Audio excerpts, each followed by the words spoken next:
Wow, yan. Pick your poison. Okay.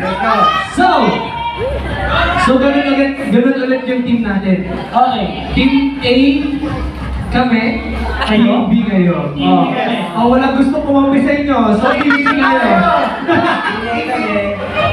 Sila. Basta ito lang Team A talaga daw sila. Team B pala kayo. Team B. Hayaan nyo, papanalo natin kayo. Kami na yung channel. Okay lang, nandito. Ito, ano ba yung mga to? Ito A. Ito yung B. Ito yung A. Ito yung B. Tapos ito yung A. Okay, explain ko lang yung game. Mabilis na. The name of the game is Dare to Taste Among Us Drinking Game. Meron tayong 5 cups, as you can see. For each team, you cannot touch it, yet nor get close to it for now. Bawal yung aamuyin yung... Gusto ko kayo ito. Bawal yung gano'n. That's no. Meron tayong set ng dark and white drinks.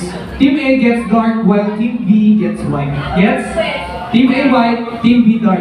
Okay? So 4 cups from each batch ay may same drink na tinatawag. Oh my So ibig gosh. sabihin, kunwari, nakuha Toyo. mo ay Coke, pagsasamahin natin yung Coke at saka yung Toyo. Toyo. Yeah. Ganun, toyo.